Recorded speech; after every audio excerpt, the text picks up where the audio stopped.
Alright, so this is a video for my good friend Yeon over on Twitter. I thought that I would quickly throw together a little demonstration on how I personally go about drawing the bazongas, the boobles, the bomb blaze. So, just like everything else in the human form, I try to think of it with like a certain degree of depth. Whenever I'm drawing, I try to think of things not so much as like I'm drawing on a flat surface, like my thing that I'm drawing is flat. I try to think of everything as kind of like a wireframe model, like if you've ever seen like game development stuff. So I sort of I can kind of envision how like each of these wires sort of wrap around the surface of a object that has depth to it, that sort of like exists in a physical space.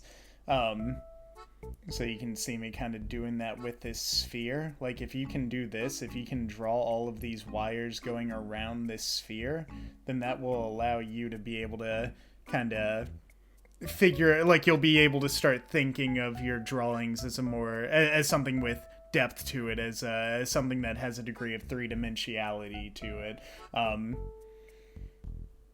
Generally, like how I like to think of drawing is that I'm not even in drawing software, I'm in 3D modeling software. Like I trick my brain into thinking that I'm working in Blender right now rather than Clip Studio Paint. So whenever I go to for instance draw a torso, couple of quick things that'll also help you out. I don't know if you've seen this before, but like the kind of sandbag technique where you sort of, or like a bag of flour, kind of draw like a bag of flour, and this allows you to find the torso, so you can kind of see like this is literally just a little bag of flour boy, a little bag flour boy. If you draw this, then you can kind of figure out roughly the proportions of the torso. This is a little bit off. I gotta extend this guy down just a tiny bit. But, you know, I can do the same thing. I can draw like a center line going down here. I can draw lines that wrap around like this to do like the three-dimensional wireframe sort of dealio. Yeah, so if you can figure that out, then that'll make a lot of this process way easier. But one of the biggest things to think of whenever drawing the honkers is that you can kind of begin with thinking about where they'll end up further out in space. I'm sorry if this is hard for... I've never tried to put this into words before, so I'm going to kind of struggle with my explanations here. But, so for instance, I'm going to start right here. This is as far out off of the torso as I want the boobs to go. So from there, I'm going to draw a line. Actually, let's do a different color. That way this is easier to see. We'll grab a nice reddish color. I'm going to draw a line going across like this, and this is going to be the other endpoint. What I'm actually doing here is I'm finding roughly the positions of the nipples, kind of, sort of, in which they're going to be pointing outwards. So from here, I can now sort of, like, we know the shape, right? Like, it's kind of like a water balloon-y sort of shape. So we just want to take that around, and this whole time I'm still thinking of this as an object with depth to it. This is a 3D model. I'm building a video game character right now. So we can kind of go in here, do like this motion right here. I'm sorry, these are not actually the best boobs in the world right now. I'm doing my best. I'm not used to drawing, talking, and doing a YouTube tutorial at the same time. So already we've kind of figured out roughly the position, and we're able to see kind of the depth to the figure right here.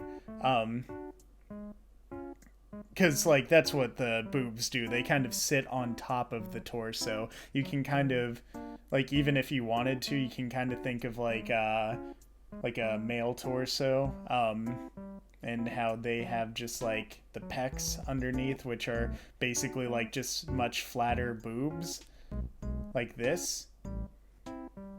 And you can kind of think, or if you even just wanted to draw like less gigantic boobers, then you can do it that way. But these are basically just like rounded water balloon shapes that sit on top of the more sort of flat torso underneath.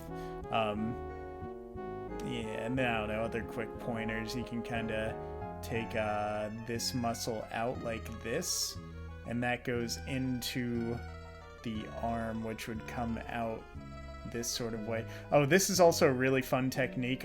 Quick extra pro tip. I won't even charge you for this one, but a cool way to draw arms if you're trying to figure out foreshortening is, which foreshortening is whenever like something goes towards or way. I have no clue what level you're on, Yeon. You have ascended to a whole nother level, so odds are you're probably laughing at me in my mere mortal status right now as I explain this stuff. But if you ever want to do some foreshortening, have something come towards the camera or away from it, then you can do that by doing these like little spiral patterns. And seeing just like that, I've totally janked up this this arm because I wouldn't normally do it exactly like this, but you can kind of feel out the depth of the form, and then you can go back in afterwards and you can draw in the arm. The bicep is way too short here, but hey, you know, we kind of did it. We kind of nailed it, and then we can draw in a hand, a very janky hand. Oh god, this is not how I would normally do this at all. Don't take advice from me. This is a bad tutorial. This was a mistake. I'm so sorry.